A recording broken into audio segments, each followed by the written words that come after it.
तशरीफ लाने का और इंतज़ार भी करने का। हम लोग मुस्लिम लीग नून की मीटिंग में थे जो कि कुछ लंबी हो गई, उसको नवाज शरीफ साहब लंदन से चेयर कर रहे थे। पीछे से आवाज बंद कर देंगे जरा प्लीज, खामोशी इख्तियार कर। मैं आज इलेक्शन कमीशन ऑफ पाकिस्तान ने जो रिपोर्ट रिलीज़ की है इमरान खान के ख़िलाफ़ और पाकिस्तान तहरीक इंसाफ के फॉरेन फंडिंग केस में, मैं आज उस पर बात करना चाहती हूँ। और ईसीपी की जो रिपोर्ट आई है उसमें जिस किस्म के होश उड़ा देने वाले हकायक शामिल हैं, उन हकायक ने जो इमरान खान के चेहरे पर जो एक बचा खुचा शायद निकाब था वो भी खींच दिया है, और उसमें इमरान खान का जो चेहरा है वो बिल्कुल पूरे पाकिस्तान को बल्कि पूरी दुनिया को वाज़े नज़र आ रहा है। और वो इंकशाफात जो उस रिपोर्ट्स में हैं वो इस किस्म के इंकशाफात हैं कि उससे कौम का दिमाग चकरा के रह गया। इसमें कोई दो राय नहीं है, इसमें कोई शक नहीं है कि पाकिस्तान की तारीख के अंदर किसी सियासी जमात के खिलाफ, किसी सियासी जमात के सरबराह के खिलाफ, किसी लीडर के खिलाफ इस किस्म के इल्ज़ामात तो दूर की बात, मैं तो कहती हूँ इल्ज़ामात की जो नाकाबिले तरदीद जो सबूत सामने आए हैं, ये हमने कभी पाकिस्तान की तारीख में ये नहीं देखा। और आप ये देखें कि रिपोर्ट के जो सेलिएंट फीचर्स हैं उसके ऊपर तो मैं अभी आती हूँ, लेकिन आप देखें कि उसके ऊपर जवाब देने की बजाय आप अपनी जमात को ये कहते हैं कि जो ब्रांड इमरान खान है उसको उजागर किया जाए अवाम के सामने। तो ब्रांड तो आपका बन चुका। ब्रांड आपका ये है कि नालायकी, नाअहली, करप्शन, झूठ, साजिश, लूटमार, होशरुबा महंगाई, माशी तबाही, बेरोजगारी, गैर मुल्की गैर कानूनी फंडिंग के मुजरिम, ये है आपका ब्रांड। अवाम की रोटी छीनने का मुजरिम। इस मुल्क में हुकूमत नाम की अगर कोई चीज़ नहीं है तो ये है आपका ब्रांड। तो ये ब्रांड तो अब खुल के सामने आ चुका है। और अब आपकी जो जिस तरह से आप एस्केप करते रहे हैं, भागते रहे हैं, फरार इख्तियार करते रहे हैं, अब वो मौका आपको नहीं मिलेगा इंशाल्लाह ताला। तो रिपोर्ट के ऊपर पहले आ जाएं। 26 टोटल अकाउंट्स थे according to State Bank of Pakistan. ये मेरे हकायक नहीं है या ये PMLN के दिए हुए हकायक नहीं है, ये स्टेट बैंक ऑफ पाकिस्तान के हकायक हैं। 26 अकाउंट्स थे टोटल, जिसमें से 18 अकाउंट्स एक्टिव थे PTI के स्टेट बैंक के मुताबिक, और उसमें से सिर्फ 4 जो थे वो PTI ने डिक्लेयर किए हैं इलेक्शन कमीशन ऑफ पाकिस्तान के सामने। और सिर्फ ये कि झूठ नहीं बोला, बल्कि इन्वेस्टिगेशन को सैबोटाज करने की पूरी कोशिश की। सबसे पहले मैं कल इमरान खान साहब का ट्वीट पढ़ रही थी और कहते हैं मैं बड़ा वेलकम करता हूँ और ये बड़ा अच्छा हुआ, ये हुआ। कुछ वज़रा के मैं बयानात सुन रही थी, उन्होंने कहा हम सुरखरू हुए। किस चीज़ में आप सुरखरू हुए? सबसे पहले तो आप भागते रहे 7 साल, आपने ताकत का, धौंस का, धांधली का इस्तेमाल किया इस फॉरेन फंडिंग केस के को आगे चलने से रोका, आगे बढ़ने से रोका। और फिर जब आपको पता चल गया कि अब नागुज़ीर है और हकाइक सामने आएंगे, लोग इलेक्शन कमीशन से सवाल पूछ रहे हैं, तो आपने फिर रिपोर्ट रिलीज ना करने की बार बार कोशिश की और आपने उनको धांधली से, धौंस से, ताकत के जरिए आपने प्रेशराइज कराया कि रिपोर्ट ना रिलीज की जाए। तो फिर आप देखें कि इलेक्शन कमीशन की ज्यूरिसडिक्शन चैलेंज कर दी, उससे भी बात नहीं बनी, तो डिलेइंग टैक्टिक्स यूज किए, 7 साल से ताखीरी हरबे इस्तेमाल किए, कभी एक बहाना, कभी दूसरा बहाना, कभी तीसरा बहाना। अब वो मुझे याद आता है कि अगर आपने चोरी नहीं की तो तलाशी क्यों नहीं दे देते। लेकिन बात यह है कि तलाशी देने वाले वो लोग होते हैं जिनके अंदर कोई खौफ नहीं होता कि हमने कोई जुर्म किया। नवाज शरीफ की तरह सीना तान के तलाशी वो लोग देते हैं। तो आपने तलाशी दी तो नहीं, जबरदस्ती आपकी तलाशी ली गई और आपका बाल बाल चोरी में, झूठ में, साजिश में डूबा हुआ निकला। उसके बाद जब आपने रिपोर्ट पब्लिक ना करने की पूरी कोशिश की, दबाव डाले रखा ईसीपी के ऊपर, आपको फॉरेन फंडिंग मिली यूएस से, यूनाइटेड स्टेट्स ऑफ अमेरिका से, मिडिल ईस्ट से, ऑस्ट्रेलिया से, कनाडा से, इंग्लैंड से, और आपने 2 कंपनीज पीटीआई ने एस्टैब्लिश की, एक टेक्सास में, एक कैलिफोर्निया में, 2010 और 2013 के दरमियान में। और इमरान खान साहब खुद उन दोनों कंपनीज के चेयरमैन थे। फिर कुछ कंपनीज ऑस्ट्रेलिया और कनाडा में भी थी।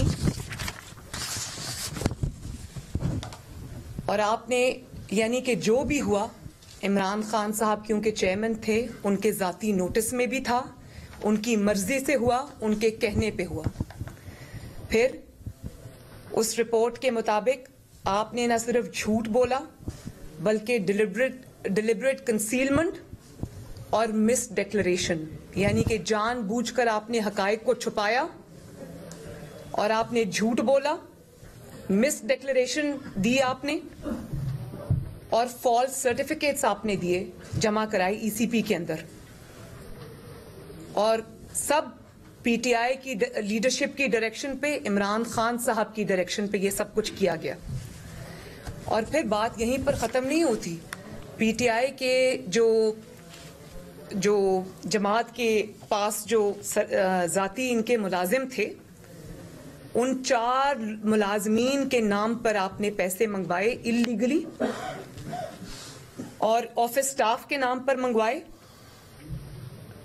और उन 4 जो मुलाजमीन हैं जिनके नाम पर आपने गबन किया हुआ पैसा, धोखे से लिया हुआ पैसा, जो आपने लोगों से ईंठा पैसा, वो आपने अपने ज़ाती मुलाजमीन के अकाउंट्स में आपने मंगवाया, जिनका नाम है ताहिर इकबाल, मोहम्मद नुमान अफजल, मोहम्मद अरशद और मोहम्मद रफीक। और ऑथराइजेशन किसने दी? ऑथराइजेशन दी इमरान खान साहब जो पार्टी चेयरमैन हैं, और आरिफ अलवी साहब ने उसकी authorisation the.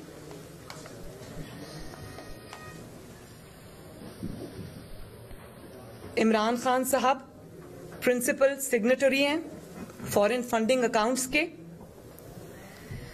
Being the chairman of the party, आपने false certificates, fabricated certificates ECP में जमा कराए। आपने सारी इंफॉर्मेशन कंसील की, छुपा के रखी, झूठ बोला। आज तक झूठ बोलते आ रहे हैं। और उसके बाद आपने किससे पैसे लिए, कौन से मुल्क से पैसे लिए, किस फॉरेन कंपनी से पैसे लिए, इल्लीगल फॉरेन फंडिंग, आज तक एक्सप्लेन नहीं किया कि कितना पैसा किस मुल्क से लिया, किस कंपनी से लिया, कहां इस्तेमाल किया, कहां से वो पैसा आया, कहां खर्च किया। और इस बात का भी जवाब आपको देना पड़ेगा कि एक तरफ आप ये इल्लीगल फंडिंग जो है वो इकट्ठी कर रहे थे, पैसे ले रहे थे, और दूसरी तरफ आप एक मुंतखब वजीर आजम को 2014 में मुंतखब हुकूमत को हटाने के लिए, इल्लीगली अनकॉन्स्टिट्यूशनली हटाने के लिए आप कंटेनर पे सवार थे। वही पैसा जो आप छुपा के इधर उधर से मंगवा रहे थे फ्रॉड करके, वो आपने, और तो जहां खर्च किया है वो आपको हिसाब एक ना एक दिन तो देना पड़ेगा, लेकिन आपने वो एक मुंतखब हुकूमत के खिलाफ भी वो पैसा खर्च किया। बात यह है कि पाकिस्तान का कानून कहता है कि कोई भी जमात फॉरेन कंपनी से फंडिंग नहीं ले सकती। और जब आप फॉरेन फंडिंग से लेते हैं किसी फॉरेन कंपनी से, तो पाकिस्तान का कानून है कि उस जमात को कलअदम करार दे दिया जाता है, उस जमात को तहलील कर दिया जाता है। और आपने सिर्फ ये नहीं किया, अब आप ये देखें कि गैर मुल्की कंपनी से आपने पैसे लिए। एक कंपनी है जिसका नाम है वूटॉन क्रिकेट क्लब, उधर से आपको मिलियंस ऑफ डॉलर्स आए, $2.1 मिलियन टू बी प्रिसाइज। और उस कंपनी के मालिक हैं इबराज ग्रुप वाले, उनकी कंपनी है ये, जो कि जिनके ऊपर एक बैनुल अक़वामी मुकदमा चल रहा है। और जब उनसे कहा गया, जो मुल्क उनसे पूछगिछ कर रहा है, जब उनसे कहा गया कि आप अपने किसी कॉन्टैक्ट का नंबर दें, तो उन्होंने इमरान खान साहब का नंबर दिया। इतनी क्लोज दोस्ती है। और उन्होंने आपको मिलियंस ऑफ डॉलर्स जो है आपको दिए, और वो आप इलीगली अनकॉन्स्टिट्यूशनली पाकिस्तान लेकर आए। और फिर कोई इनके डोनर हैं जिनका नाम है मुमताज अहमद साहब, उन्होंने आपको कई हजार डॉलर दिया। और उसके बदले मैंने पहली दफा एक इमरान खान शख्स देखा है जिसने रिश्वत को, नेकेड रिश्वत को, जिसने डोनेशन का नाम दिया हो।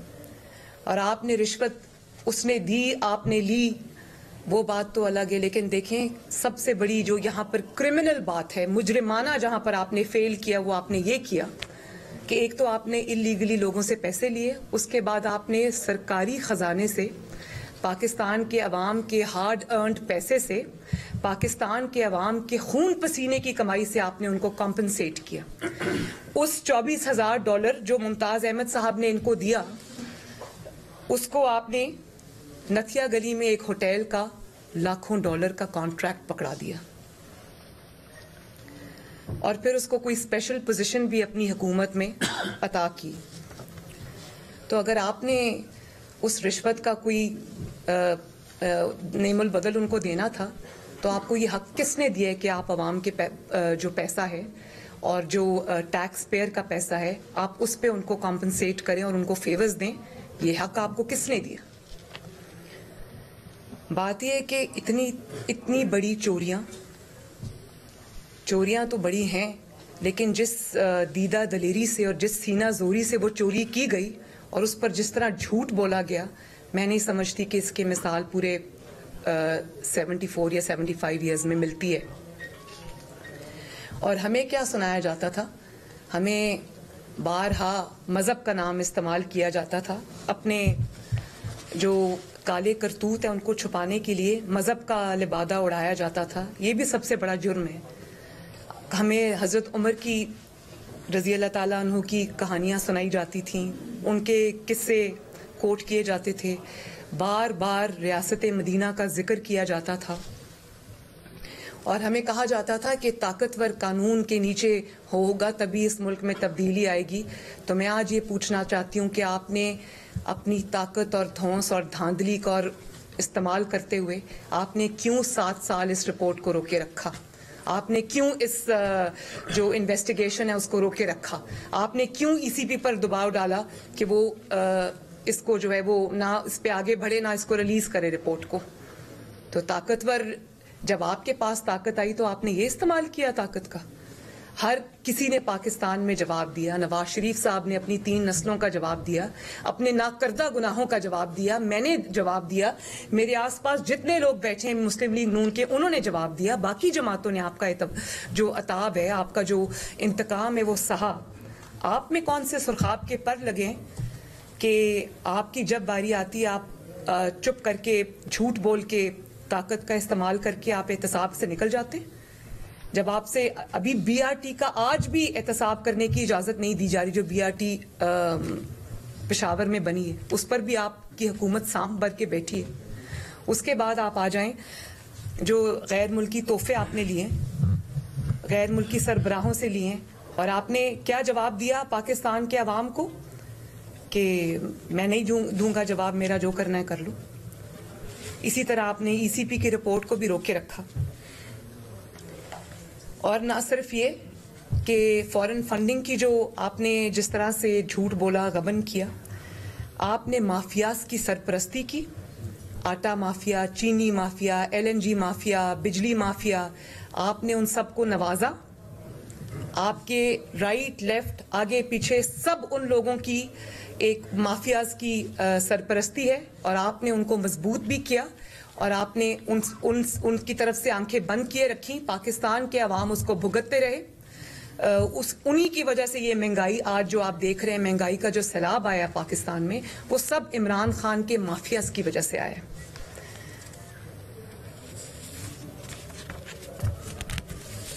फिर आप ये देखें कि एक ऐसे शख्स को सादिक और अमीन का सर्टिफिकेट थमा दिया गया। जिन्होंने थमाया वो साकिब निसार साहब की भी हकीकत आज अवाम पे पूरी आश्कार हो चुकी है कि जिस ऐसे शख्स को आपने सादिक और अमीन का सर्टिफिकेट दे दिया कि जिसका बाल बाल करप्शन, गलत बयानी, झूठ में डूबा हुआ है।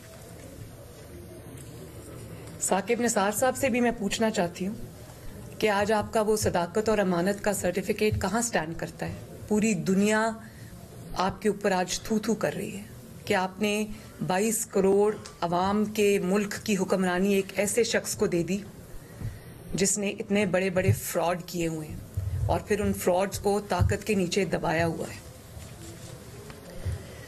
मैं ये पूछना चाहती हूँ कि क्यों मुल्क को किसी ऐसे शख्स के हवाले कर दिया गया और किसी ऐसे शख्स के रहमो करम पे छोड़ दिया गया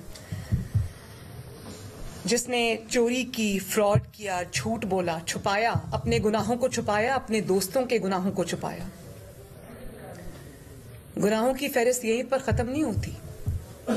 आज आपकी नाअहली, नालायकी की वजह से, आपके झूठों की वजह से, आपकी करप्शन की वजह से, आपकी अकरबा परवरी की वजह से आज पाकिस्तान के 22 करोड़ अवाम जिस दलदल में धंस रहे हैं, महंगाई की, लाकानूनियत की, हुकूमत नाम की कोई चीज नहीं है पाकिस्तान में। इस सब का जिम्मेदार इमरान खान और उसको सादिक और अमीन का सर्टिफिकेट देने वाला साकिब निसार साहब है। मैं ये समझती हूँ कि मुस्लिम लीग नून भी ये डिमांड करती है, पाकिस्तान की ऑपोजिशन भी ये डिमांड करती है और करना चाहिए कि इमरान खान फिल फौर इस्तीफा दे। झूठ बोलने के जुर्म में, लोगों से पैसे ऐंठने के जुर्म में, गैर कानूनी फंडिंग लेने के जुर्म में और उसको छुपाए रखने के जुर्म में उनको फौरन इस्तीफा देना चाहिए और उनके खिलाफ झूठ बोलने के लिए, कंसीलमेंट के लिए, मिस डिक्लेरेशन के लिए, मिस स्टेटमेंट के लिए उनके और उनकी जमात के खिलाफ कार्रवाई होनी चाहिए। जो 4 एम्प्लॉइज के नाम पर पैसा आया, उन अकाउंट्स की, उन एम्प्लॉइज की भी के खिलाफ भी कार्रवाई होनी चाहिए, इन्वेस्टिगेशन होनी चाहिए, कौम तक उसके पूरे हकायक सामने आने चाहिए। और अभी तक जो PTI के अनडिक्लेयर्ड अकाउंट्स हैं, जो उन्होंने झूठ बोल के कंसील किए, उन सब के ऊपर जो है वो इन्वेस्टिगेशन होनी चाहिए। इस बात की इन्वेस्टिगेशन होनी चाहिए कि कितना अमाउंट कौन सी कंपनी से, किस शख्स से, किस गैर मुल्की शख्स से, कंपनी से आया और वो कहाँ खर्च हुआ। जो PTI के जितने डिक्लेयर्ड और अनडिक्लेयर्ड अकाउंट्स हैं, सबको पब्लिक किया जाना चाहिए। और जिस तरह नवाज शरीफ के खिलाफ एक झूठे इल्जाम के अंदर JIT बनी थी, सुप्रीम कोर्ट में हेयरिंग्स हुई थी, इसी तरह हम ये डिमांड करते हैं कि सुप्रीम कोर्ट के एक जज की ऊपर तैनाती होनी चाहिए।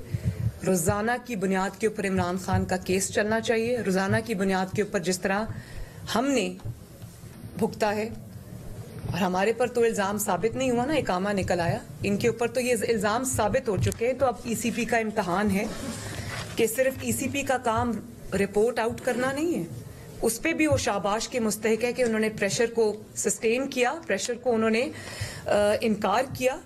और मैं इसमें समझती हूँ कि जब इदारे इस तरह से करेंगे तो ये मुल्क आगे बढ़ेगा। तो मेरा ख्याल है कि वो बिल्कुल लायक तहसीन है कि उन्होंने प्रेशर को रेजिस्ट किया, उन्होंने ताकत को रेजिस्ट किया और उन्होंने ये रिपोर्ट रिलीज की। लेकिन ये इतना काफ़ी नहीं है। आप सिर्फ ये नहीं कह सकते कि इस शख्स ने कत्ल किया या इस शख्स ने चोरी की। कानून का काम है कि उस शख्स को कटहरे में लेके आना और उसको सजा देना कानून और आइन के मुताबिक। तो रिपोर्ट रिलीज करने से सिर्फ काम नहीं होगा, इसमें जिस तरह से आपने बाकी लोगों को, बेगुनाहों को जेल में डाला, इसी तरह ईसीपी को इस पे जो भी कानून के मुताबिक सजा बनती है वो इमरान खान को और पीटीआई के जो सरकर्दा रहनुमाएं उनको देनी चाहिए। और अब इम्तहान जो है वो ईसीपी का भी है और उन इंसाफ देने वाले इदारों का भी है, अदलिया का भी है, जो नवाज शरीफ के वक्त में तो हम बड़े एक्टिव थे ना और दौड़ दौड़ के सब कुछ हो रहा था, तो अब तो इल्ज़ाम साबित हो चुके हैं, तो कौम उस इंसाफ की जो है वो मुंतज़िर है। वक्त आ गया है कि इंसाफ का बोल पाकिस्तान में भी बोलबाला हो और कौम ये देखना चाहती है कि जिसके खिलाफ इतने बड़े बड़े नाकाबिले तरदीद सबूत आ चुके हैं, उसके खिलाफ अब इंसाफ देने वाले इदारे क्या एक्शन लेते हैं, ईसीपी क्या एक्शन लेता है। और ये मेरी ख्वाहिशात के मुताबिक या मुस्लिम लीग नून की ख्वाहिशात के मुताबिक नहीं है, ये पाकिस्तान के कानून के मुताबिक मैं आज ये अपील कर रही हूँ। तो अब बॉल जो है वो कानून और इंसाफ के इदारों की कोर्ट में है। आप काफी क्राउड पुलर हैं, लोग महंगाई से तंग हैं, स्क्रूटनी कमेटी की रिपोर्ट आ गई है, घपलों का इंकशाफ हो गया है। आप समझते हैं कि एहतजाज की हुकूमत हमने नून लीग की है। दूसरी चीज ये कि मियां नवाज शरीफ की आमद के रिलेटेड काफी गुफ्तगू हो रही है कि वो आ रहे हैं, और आप समझते हैं कि 2022 जो है वो इलेक्शन ईयर होगा। आपने 3 सवाल कर लिए। मैं उम्मीद भी करती हूँ, रिक्वेस्ट भी करती हूँ कि क्योंकि आज फॉरेन फंडिंग की रिपोर्ट से रिलेटेड है तो काइंडली इसी पे अगर तवज्जो रखी जाए तो बेहतर होगा। मैं ये समझती हूँ कि पूरी ऑपोजिशन को इस पे न सिर्फ एहतजाज करना चाहिए, बल्कि मेरा ख्याल है कि ये हमारा फ़र्ज़ है कि हम इतने बड़े गबन के ऊपर और उस पर जो झूठ बोले गए उसको कौम के सामने और ज़्यादा रखें, और जो इंसाफ देने वाले इदारे हैं हम सब उनसे सवाल करें कि ईसीपी से ये सवाल करें कि इसके ऊपर ज़बरदस्त और कानून के मुताबिक एक्शन लिया जाए। अगर नवाज शरीफ साहब अडयाला जेल जा सकते हैं, कोट लखपत जेल में रह सकते हैं, नैब में रह सकते हैं, अगर उनकी बेटी कुछ किए बगैर जेल जा सकती है, शायद खाकान अब्बासी साहब, राना सनाउल्लाह साहब, शहबाज शरीफ साहब, हमजा शहबाज, ये सब अगर जेल गुजार के आ सकते हैं, तो इमरान खान का भी ठिकाना, हम पर तो कुछ साबित नहीं हुआ, उन पर तो साबित हो चुका है, तो उनसे भी उसी तरह सवाल होने चाहिए जिससे एक साबित शुदा मुजरिम जिसके ऊपर हर गुना साबित हो जाता है, जो उसके साथ सलूक किया जाता है, वही सलूक हम डिमांड करते हैं कि इमरान खान के साथ भी वही सलूक किया जाए। दूसरी बात, आपने मियां साहब की वापसी की कही, तो बिल्कुल इंशाअल्लाह ताला वापस आएंगे वो, लेकिन वो किस वक्त वापस आएंगे, किस वक्त उनके लिए सेफ है वापस आना, ये इंशाअल्लाह ताला मुस्लिम लीग नून खुद तय करेगी।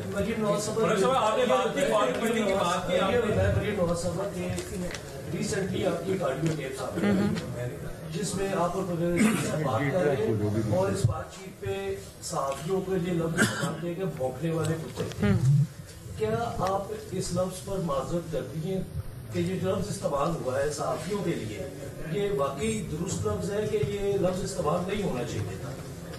पहले तो मेरे से इस बात की माजरत की जाए कि मेरी फ़ोन क्यों टैप किया गया। मेरी एक पर्सनल और प्राइवेट कॉन्वर्सेशन थी परवेज़ रशीद साहब के साथ, किसको हक था कि वो मेरी पर्सनल कॉन्वर्सेशन को टैप करे, वो एक मीडिया चैनल को क्यों दी गई, उसने उसको क्यों ऑन एयर किया। पहले तो मुझे इस बात का जवाब भी दिया जाए और मुझसे उसकी माजरत भी किया जाए। मैं और परवेज़ रशीद साहब या पाकिस्तान के कोई भी 2 शहरी अपने ज़ाती गुफ्तगू में, निजी गुफ्तगू में क्या बात करते हैं, इसके लिए मुझे किसी को कोई जवाब नहीं देना है। पहले तो मुझे जवाब इस बात का चाहिए कि एक पाकिस्तान के शहरी की, एक खातून की आपने क्यों कॉन्वर्सेशन रिकॉर्ड की, वो गवर्नमेंट मिनिस्टर्स को मिली और उन्होंने वो एक चैनल को दी। पहले तो मुझसे उसकी माजरत की जाए, फिर मैं आगे बात करूंगी। जी, आज से 1.5 साल कबल आपने एक प्रेस कॉन्फ्रेंस की थी और पाकिस्तानी सियासत में आप अपने वालिद का केस लेके आई, लेकिन आपको इंसाफ अभी तक होता हुआ नजर नहीं आ रहा। कुछ महीने कबल लाहौर से ही एक जमात कलदम थी, वो लॉन्ग मार्च लेके निकली, लेकिन जब वो रास्ते में थी उनके तमाम जो मुतालबा थे वो कलदम भी थी वो खत्म हो गए, उनके मुतालबा सब तस्लीम कर दिए गए। क्या मुस्तकबिल करीब में मुस्लिम लीग नून कोई लॉन्ग मार्च करेगी नवाज शरीफ को इंसाफ दिलवाने के लिए, या सिर्फ समझते हैं प्रेस कॉन्फ्रेंस से आपको इंसाफ मिल जाएगा? देखिए, जो आज कुदरत ने इंसाफ कर दिया है उससे बड़ा क्या इंसाफ होगा। आज दूध का दूध पानी का पानी जिस तरह हुआ है, जिस तरह नाइंसाफी करने वाले खुद बोल पड़े और जो नहीं बोले उनकी सब चीज़ें आवाम तक पहुंच चुकी हैं, तो इंसाफ तो ये होता है। तो इंसाफ हो चुका है। अब हम मुंतज़िर हैं। नवाज शरीफ साहब ने भी ये बात की कि कुदरत ने अपना इंसाफ कर दिया और अब हम देखते हैं कि पाकिस्तान के इंसाफ करने वाले इदारे कब अपने ऊपर से ये जो धब्बे उन पर लगे हैं ये धोएंगे। और मुझे उम्मीद है कि इंशाअल्लाह ताला पाकिस्तान की जितनी भी अदालतें हैं, अदलिया हैं, जजेस हैं, वो ज़रूर इस चीज़ को देखेंगे कि गुनाहगार को सज़ा मिलनी चाहिए, इमरान खान को सज़ा मिलनी चाहिए, उसमें अब कुछ साबित होने की ज़रूरत नहीं है। और जिन बेगुनाहों को सज़ा दी गई है उसका अजाला कैसे करना है ये मैं पाकिस्तान की अदलिया पे छोड़ती हूँ। ये बताइएगा कि इसी ऑडियो टेप के ऊपर जो है आप इसके ऊपर लीगली एक्शन लेने जा रहे हैं। जो धौंस और ताकत की आप बात कर रही थी, धौंस और ताकत तो आप भी अपने दौर में इस्तेमाल करती रही है, तो क्या एक तो इसका जवाब दे रही है और दूसरा लीगली एक्शन लेने जा रही है मुतअद्दिद आपकी जो ऑडियो टेप्स आई हैं उसका भी वक्त आ जाएगा इंशाअल्लाह ताला। ये बताइएगा आप पाकिस्तान की वो वाहिद पॉलिटिशियन है जिनके जो दिल में है वो जुबान पर भी होता है। एक्सटेंशंस की भी बातें हो रही हैं, मुस्लिम लीग नून कहाँ स्टैंड करेगी, क्योंकि पहली डील के बाद भी ये हुआ था कि नवाज शरीफ साहब लंदन इसीलिए गए थे कि एक्सटेंशन की बात हो गई थी। तो अब भी नहीं, वापस आते, सॉरी, आप प्लीज आप अपने हकाइक दुरुस्त कीजिए। नवाज शरीफ साहब लंदन इसलिए गए थे कि उनके जान को खतरा था और नैब में रहते उनको पता नहीं इन्होंने क्या किया। वो भी हकाइक एक दिन सामने आ जाएंगे। कुछ मेरे इल्म में है, कुछ वक्त सामने लेकर आएगा, अल्लाह ताला सामने लेकर आएगा इंशाल्लाह, कि इन्होंने नवाज शरीफ की सेहत को एक ऐसे जगह तक पहुंचा दिया था कि उनकी जिंदगी का हमें पता नहीं था। तो नवाज शरीफ साहब ऐसी हालत में पाकिस्तान से गए थे और वो किसी डील के नतीजे में यहाँ से नहीं गए, अपनी सेहत के लिए गए थे। जी, आखिरी सवाल प्लीज। तरफ महंगाई है, तबाही मची हुई है, मुस्लिम लीग नून भी बारहा इस हवाले से बोल रही है, लेकिन इन हाउस तब्दीली समेत जो एहतजाज है उनकी सिर्फ तारीखें दी जाती हैं। तो क्या नून लीग की मिसाल उस मेरू की तरह नहीं है कि जो रूम जल रहा था और वो बांसुरी बजा रहा था? क्या कहें? देखिए, इंशाअल्लाह ताला एहतजाज तो हम करते भी रहे और बहुत पुरजोर एहतजाज भी हमने किए, आप ये नहीं कह सकते। लेकिन आप इस हुकूमत से अवाम की नफरत का अंदाज़ा लगाएं कि अवाम की इस कदर इस हुकूमत के खिलाफ नफरत है और इस कदर हुकूमत के खिलाफ सेंटिमेंट है कि वो अपोजिशन को भी कसूरवार करार दे रहे हैं कि अपोजिशन कुछ नहीं कर रही।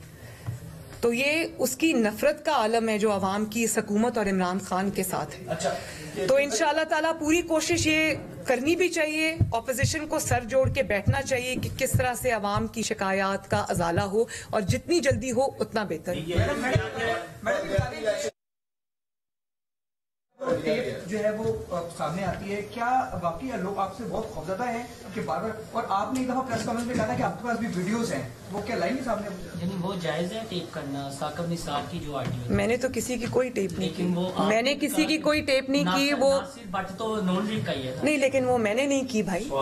वो तो चीजें आ जाती हैं सामने, कुदरत का अपना तरीका है लेके आने का। लेकिन आप उन टेप्स को मेरी टेप्स के साथ, उसका तो मवाजना बनता ही नहीं है। मेरी जाती गुफ्तगू है किसी के साथ, उसमें कोई किसी के खिलाफ साजिश नहीं है, किसी के खिलाफ कुछ वो नहीं है। तो एक तो उनका मुआवजा नहीं बनता और दूसरी बात ये कि ये चीजें ये मेरे करने से नहीं हुई, ये उधर से आई हैं सब। बस आखिरी जी, जो कल उसके अंदर उन्होंने डील की बातें की और उनके सामने लेके किससे हमारी बात हो रही है। तो अयाज सादिक ने पिछले दिनों कहा था कि गैर सियासी लोगों के साथ मुलाकातें हमारी जारी हैं। तो कौन से लोग आप लोगों से मुलाकातें करें, कौन सी डील्स आप लोगों के साथ हो रही है?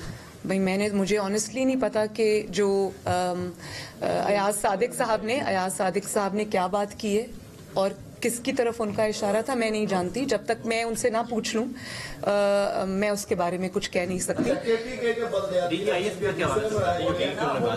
तो उन्होंने जवाब दे दिया। और मैं आपको एक बात बता दूं और कि डील की जरूरत उन लोगों को होती है जिनकी आवाम के अंदर जड़ें नहीं होती हैं और जो डील की तरफ देख रहे होते हैं। जैसे इमरान खान ने 2018 के इलेक्शन से पहले जो भी किया वो सबके सामने है। जब आप सारे बाई इलेक्शंस उठा के देख लें, आप आवाम का सेंटिमेंट उठा के देख लें, सब जब नून लीग के हक में है, अल्हम्दुलिल्लाह नून लीग की आज याद सबको आ रही है, नवाज शरीफ साहब की, शहबाज शरीफ साहब की याद सबको आ रही है और लोग उनको ये आवाज़ दे रहे हैं और ये कह रहे हैं कि जिस तरह आपने मुल्क को 2013 में ठीक किया था, अल्लाह ताला के फजलो करम से इस महंगाई से, इस लाकानूनियत से, इस नालायकी और नाअहली से निजात पाने के लिए लोग अब दोबारा नवाज शरीफ साहब और शहबाज शरीफ साहब की तरफ देख रहे हैं। तो हमें किसी डील की जरूरत नहीं है। हाँ, मुस्लिम लीग नून सिर्फ एक चीज चाहती है, एक चीज, और वो है फ्री एंड फेयर इलेक्शन, क्योंकि अल्लाह ताला के बाद हमें पाकिस्तान की आवाम पे भरोसा है। Thank you, thank you. Muslim League Noon के रहनुमा मरियम नवाज प्रेस कॉन्फ्रेंस कर रही थी। मुख्तलिफ उमूर पर गुफ्तगू करते हुए उन्होंने कहा कि कौम अब ये देखना चाहती है कि जिसके खिलाफ नाकाबिले तरदीद सबूत आ चुके हैं उसके खिलाफ इलेक्शन कमीशन अब क्या एक्शन लेता है। अपनी ऑडियो टेप के हवाले से जब उनसे सवाल किया गया